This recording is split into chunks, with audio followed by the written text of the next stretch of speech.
Elias walked through the familiar stone streets of his village, his eyes scanning the houses he had passed countless times before, yet his mind was focused elsewhere, on the child who had disappeared into the forest at the village's edge.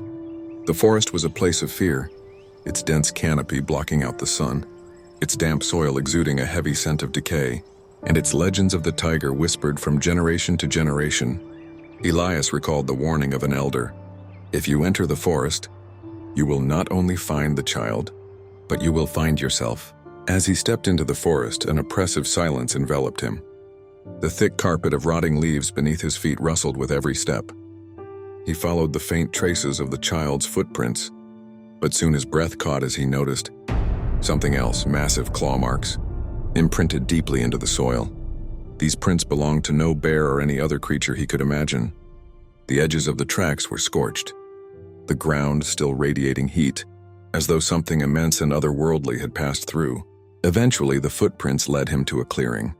The air smelled of ash, and the earth was marked with a dark, circular burn. Elias felt a shiver run down his spine. As he scanned the clearing, he saw them, two glowing orange eyes piercing through the darkness. His chest tightened as he realized the truth. The eyes belonged to the Tyger. It was no mere story. The creature watched him, its gaze penetrating beyond his flesh to the very core of his being. The Tyger's eyes held Elias frozen in place, but the child's tracks led straight toward them. Swallowing his fear, Elias stepped forward. The deeper he ventured, the thicker the darkness became, as if the forest itself sought to consume him. Even the faint whisper of the wind had disappeared, leaving behind an oppressive stillness. Suddenly, his lantern flickered and went out, plunging him into darkness, but the Tyger's eyes remained, glowing faintly in the distance, guiding him like twin beacons. They vanished momentarily, only to reappear further ahead.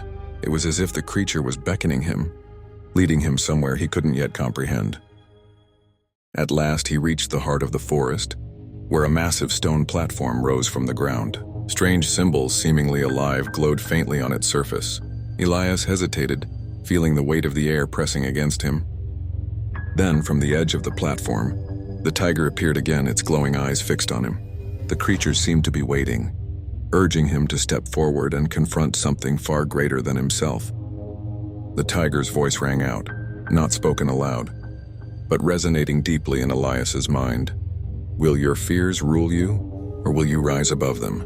Elias climbed onto the platform, his steps hesitant but resolute. As he looked down, he noticed his shadow cast against the illuminated surface. But the shadow wasn't normal. It moved on its own, as though it had a will of its own. Elias stared as the shadow began to show him images, fragments of his past, moments of weakness and failure. He saw himself as a boy, overwhelmed by the absence of his father, mocked by other children for his smallness and insecurity. Each memory was like a wound reopened. The shadow whispered cruelly, "You are weak. You were always weak." Elias felt the weight of these words pressing on him, but a spark of resistance flared within him. He clenched his fists, his voice trembling but firm. "Yes, I have fears, but they do not define me." Reaching out, he touched the shadow. It resisted for a moment, then dissolved into the light. Elias felt a sudden lightness in his chest, as though he had shed a part of himself that had long held him back. The Tyger stepped forward, its glowing eyes now softer, almost approving. The creature turned and began walking away, signaling for Elias to follow once more. The path led Elias to a towering tree, its blackened trunk veined with glowing orange light. Its branches bore no leaves, only cold flames that licked the air without consuming it. This was the heart of the forest, the place he had seen in his dreams. Tentatively, Elias reached out and placed his hand on the tree. The moment his skin made contact, a vision overwhelmed him. He was no longer in the forest, but floating among the stars. There he saw the Tyger, not as a beast, but as a radiant form of pure energy. It was both creation and destruction, a force of balance. Elias understood in that moment that the Tyger was not merely a creature of legend. It was a manifestation of the dualities that existed within him and within all things. Fear and courage, strength and weakness, destruction and renewal. They were not opposites, but parts of the same whole. When the vision faded, Elias found himself once again standing before the tree. The Tyger faced him, its eyes glowing brighter than ever. Its voice echoed in his mind. The choice is yours. Will you wield this power with fear, or will you use it to restore balance? Elias drew a deep breath. I will not fight you, he said, his voice steady. I accept you as part of me. I will not be ruled by fear. The tiger's glowing chest began to emit a brilliant light, and that light surged into Elias.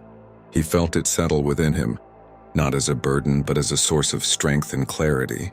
Elias returned to his village, his steps steady and sure. The people gathered to meet him, their faces filled with curiosity and apprehension. They had heard the stories of the tiger and had lived in fear of it for generations. The village elder approached him, his voice a whisper. What did you see? Elias hesitated. Some truths he knew were too profound to be shared. The tiger is not what we thought it was, he said at last. It is not merely a threat. It is part of us, a reflection of our fears and our strength. We must not fear it.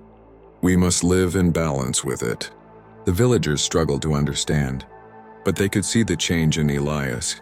His calm resolve and newfound strength were undeniable. Slowly, their fear of the forest began to fade. They no longer saw it as a place of danger, but as a source of wisdom and power. One night, as Elias stood beneath the stars, he heard the tiger's roar echoing in the distance. This time the sound did not bring fear but a sense of peace. Elias smiled. The tiger's presence was no longer something to fear. It was a reminder that he would never be alone. The tiger's legacy lived on, not as a monster in the shadows, but as a symbol of courage and balance. And through Elias, its story became one of hope and transformation.